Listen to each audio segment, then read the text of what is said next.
Emperor Francis and Empress Maria Theresa of Austria ruled over a large area of Central Europe. Maria Theresa, who had inherited the throne from her father, was a strong and determined woman. On the night of November 2nd, 1755, she took a break from her reports and other government paperwork when her labor pains grew too strong. In the evening, she gave birth to Maria Antonia Josepha Johanna. Emperor Francis announced the arrival of his daughter to the members of his royal court gathered at their palace in Vienna.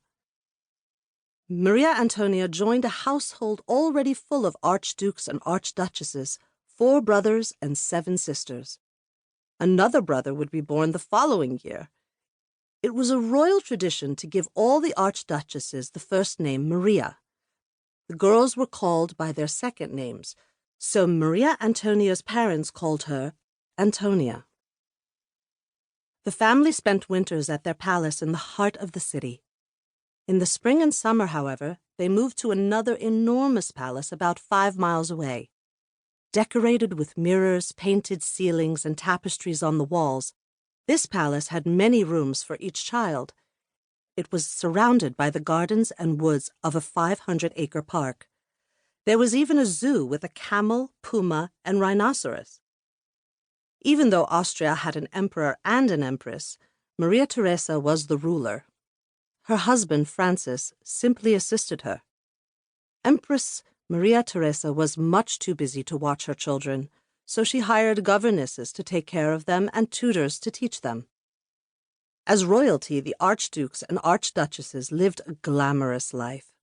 For fun, they spent hours riding horses and hunting.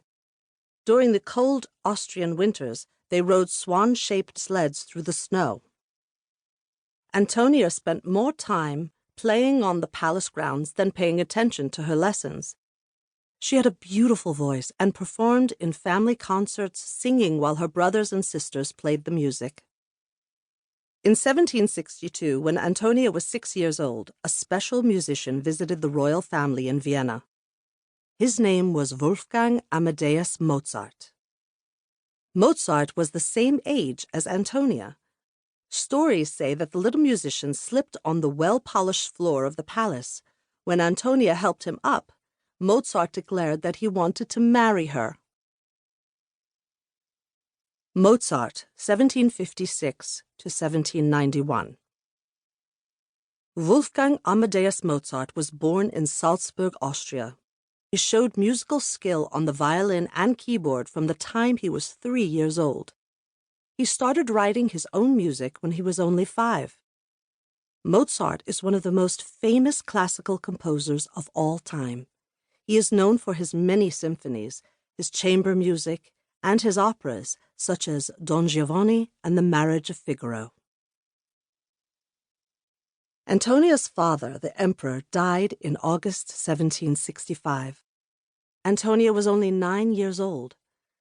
The empress, now ruling with her oldest son, Joseph, had a new focus. She was determined to arrange good marriages for her daughters.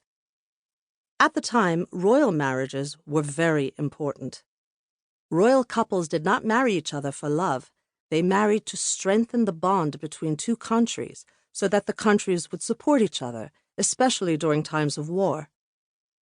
Maria Theresa especially wanted to marry one of her daughters to Louis Auguste, the future king of France. Austria and France had a history of conflict. More recently, however, the 2 countries were at peace. Maria Theresa thought a marriage between her own family, the Habsburgs, and the French Bourbon family would strengthen the ties between them. Antonia was the best choice for marriage. She was closest in age to the Dauphin. Dauphins and Dauphines. In 1349, the French king purchased a piece of land called the Dauphiné, the Dolphin. The land had been named after the dolphins on the coat of arms of a previous lord of the region, Guy IV, who called himself the Dauphin in the 1100s. The heir to those lands was given the nickname Dauphin.